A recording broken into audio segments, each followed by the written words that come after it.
बिस्मिल्लाहिर्रहमानिर्रहीम। अस्सलाम वालेकुम डियर स्टूडेंट्स, मैं हूं Mohammad Zahid Mahmood, lecture physical education and sports sciences, university of education Lahore, और आप देख रहे हैं मेरा YouTube channel physical education with Zahid. तो आज हम जिस टॉपिक पे बात करने जा रहे हैं वो है डाइजेस्टिव सिस्टम, कि हमारा निज़ाम डाइजेस्टिव सिस्टम कैसे काम करता है और उसमें कौन कौन से अज़ा जो हिस्सा लेते हैं।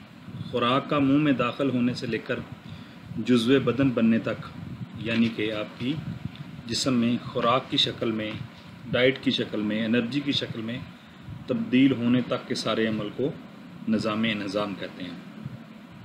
खुराक को हज़म करने और जुज़्वे बदन बनाने के लिए मुख्तलिफ़ जिस्मानी अज़ा मिलकर काम करते हैं और इस तमाम सारे के सारे काम को डाइजेस्टिव सिस्टम कहा जाता है। अब इसमें कौन कौन से अज़ा जो आर्गन्स हैं वो पार्टिसिपेट करते हैं, उनमें नंबर 1 पे है माउथ। ये निज़ाम हाज़मा की नाली का सबसे पहला हिस्सा है जो ऊपर नीचे दोनों जबड़ों से शुरू होता है, आपको पता है, और मुंह के दरमियान जो खाली जगह होती है उसको वेस्टिब्यूल कहते हैं। मुंह की छत के सामने की जानब तालू होता है, और इस तरह जो जैसे आप खुराक खाते हैं इसमें लाबे दहन जो है ना वो साथ मिलता है खुराक के, और फिर खुराक जो है ना वो आगे जाती है। अदरवाइज़ खुराक का आगे जाना बहुत मुश्किल होता है। अगर मुंह के अंदर रतूबत पैदा ना हो, लाबे दहन ना हो, तो फिर खुराक आगे नहीं जा सकती। और फिर वहाँ पे कुछ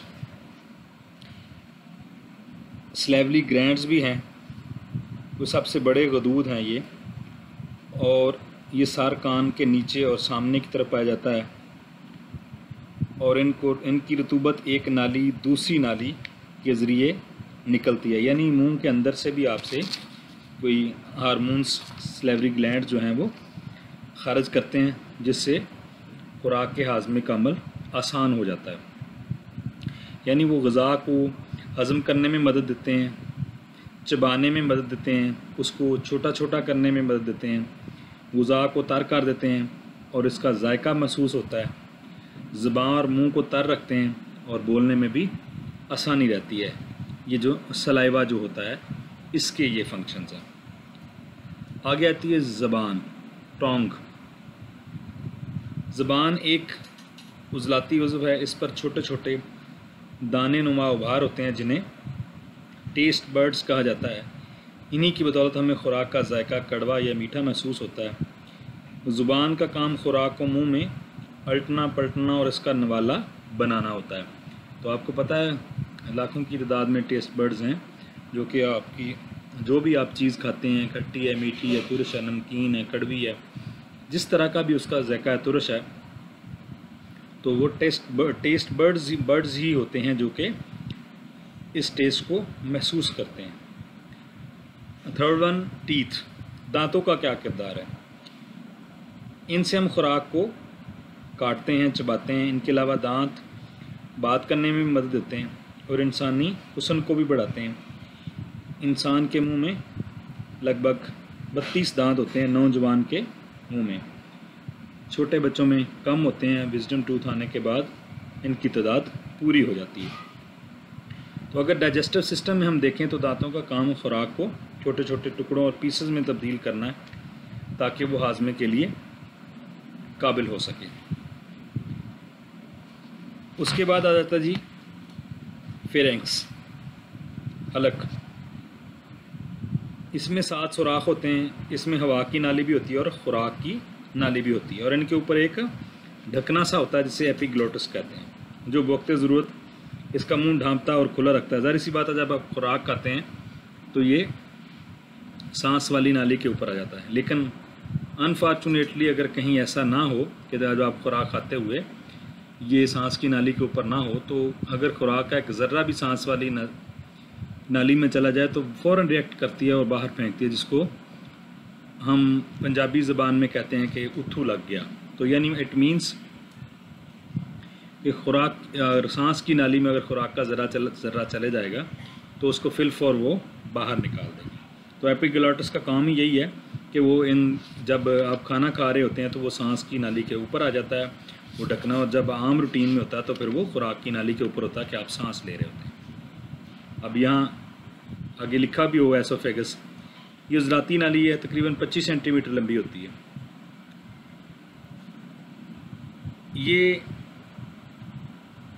ये नवाले को पुश करती है, जिसकी वजह से खुराक आसानी से मेरे तक, यानी इसका काम क्या है, जो आप खुराक खाते हैं, वो खाना हो या कोई फ्रूट हो, कोई भी नवाला जो आप लेते हैं, वो इसको आगे की तरफ पुश करेगी, आपको मैदे तक पहुंचाने में मदद करेगी। आगे जी, मैदा, स्टमक, ये एक थैलानुमा उज़्व है जो इंसान की उम्र और जिस्म के मुताबिक मुख्तलिफ जिसामत का होता है। इसके 4 हिस्से होते हैं। कार्डियक एंड होता है, ये मैदा का वो हिस्सा है जो खुराक की नाली आकर ख़त्म होती है। फंडस है, ये मैदे का ऊपर वाला हिस्सा है। बॉडी है, दरमियान वाला हिस्सा है।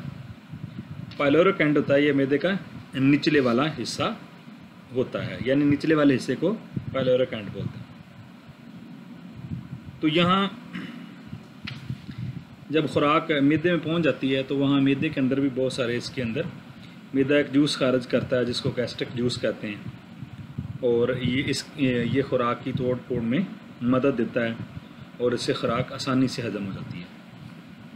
मैदे के अंदर की दीवारें जो है ना वो तयदार होती हैं, इसमें हर किस्म के एसिड और एंजाइम को महफूज रखती हैं, और जिससे मैदे का, अगर मैदे की दीवारों को नुकसान पहुँचे तो इससे मैदे का अक्सर अल्सर हो जाता है।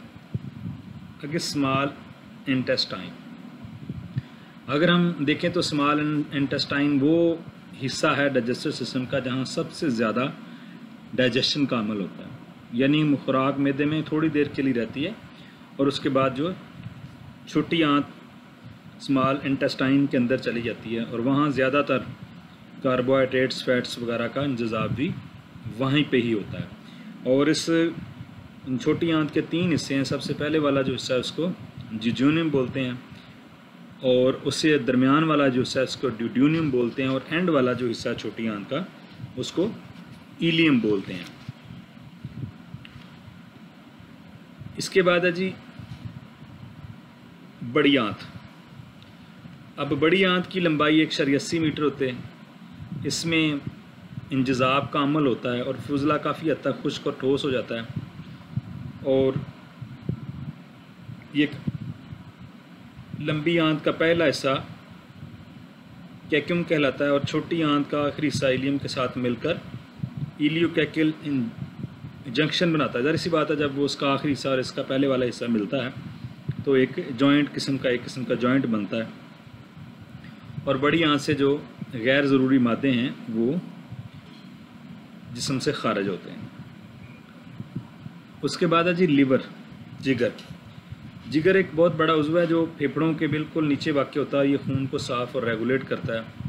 छोटी आंत से खुराक जज़ब होकर खून में मिलती है और एक वरीद के ज़रिए जिगर में आती है। जिगर में कीवे अमल के बाद सफ़रा पित्ते और खून गुर्दों में चला जाता है। ये विटामिन्स और शुगर को ज़ख़ीरा करता है। तो यानी जिगर एक रतूबत खारिज करता है जिसको सफ़रा बोलते हैं, यानी ये बाइल कहते हैं, उसको बाइल भी कहते हैं, और ये बाइल डक्ट के ज़रिए से मैदे में आता है। उसके बाद है जी पैंक्रियाज। पैंक्रियाज जो है ये पित्ते की शक्ल का होता है, तकरीबन 23 सेंटीमीटर ये लंबा गदूद है, और तकरीबन 90 ग्राम इसका वेट होता है। तो ये हाजमे में काफ़ी मददगार होता है। इससे एक जूस निकलता है जिसे पैंक्रियाटिक जूस कहते हैं।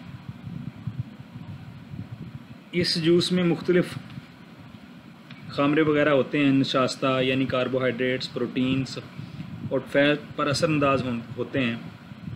और ये आपको मैं बता दूं कि जो शुगर के मरीज़ हैं ये इस उज़्व के काम ना करने की वजह से वो शुगर के मरीज़ होते हैं। यानी अगर पैंक्रियाज इंसुलिन खारिज ना करे तो फिर जिस्म में शुगर की मिकदार बढ़ जाती है, जिससे ज़ैबतीस जिसको शुगर कहते हैं इसका मर्ज़ लाहक हो जाता है इंसान को। तो ज़्यादा खाने से शुगर नहीं होती, मीठा खाने से, लेकिन जब शुगर हो जाए तो फिर मीठा नहीं खाते, फिर आपकी शुगर ज़्यादा बढ़ जाती है। उसके बाद है जी अपेंडिक्स, कानी आंत है। तो ये एक 14 से 15 सेंटीमीटर लंबी नाली है जो बड़ी आंत और छोटी आंत के मील पर वाक़ होती है। माहिरीन का ख्याल है कि जब कदीम ज़माने में कच्ची सब्ज़ियाँ और ख़ुराक वगैरह का इस्तेमाल करते थे तो ये एक्स्ट्रा डाइजेस्टिव चैम्बर के तौर पर इस्तेमाल होती थी। उसके बाद है जी गॉल ब्लैडर, यानी जिसको पित्ता बोलते हैं। जिगर के साथ एक छोटा सा सब्ज़ रंग का थैला है जिसमें जिगरी रतूबत सफ़रा यानी बाइल ज़ख़ीरा होती है और वक्फे वक्फे से छोटी आंत में जाती रहती है। ये रतूबत फासिद मादों को खारिज करती है और चिकनाई को काबिल हज़म बनाती है। रेक्टम, सीधी आंत, बड़ी आंत के आखिरी हिस्से को सीधी आंत कहते हैं जहाँ फाजल मादे और फुजला जमा रहते हैं, और इसके आखिरी हिस्से को मक्कद या अनस बोलते हैं। और इससे ये फुजले के अखराज का रास्ता है जो वक्त ज़रूरत फैलता है या सिकुड़ता है, यानी पखाने की हाजत के दौरान ये खुल जाता है और फिर बंद रहता है। तो यानी जो हम खुराक खाते हैं अपने हाथों से तोड़ने के बाद मुंह में डालने से और फिर ज़बान और दांतों के चबाने से एसोफेगस और फेरेंक्स, लेरेंक्स, यहाँ से होती हुई खुराक की नाली के ज़रिए से मैदे में दाखिल होती है, फिर वहाँ से डाइजेस्टिव का अमल तो मुँह से खर्च शुरू हो जाता है और फिर वहाँ से छोटी आंत, यूजुनियम, ड्यूडियम, इलियम, और वहाँ से होती हुई फिर बड़ी आंत। बड़ी आंत के डिफरेंट हिस्से हैं। छोटी आंत से जो खुराक है वो खून में शामिल हो जाती है और फाजिल मादे जो हैं वो खारिज हो जाते हैं, और इस तरह जो है वो खून में खुराक जो है वो शामिल हो जाती है और फाजिल मादे जो मक्कद से जिस्म से खारिज हो जाते हैं। तो इंशाल्लाह आज का हमारा ये टॉपिक पूरा हुआ। इंशाल्लाह नेक्स्ट किसी और टॉपिक के साथ आपकी खिदमत में हाज़िर होऊंगा। अस्सलामु अलैकुम।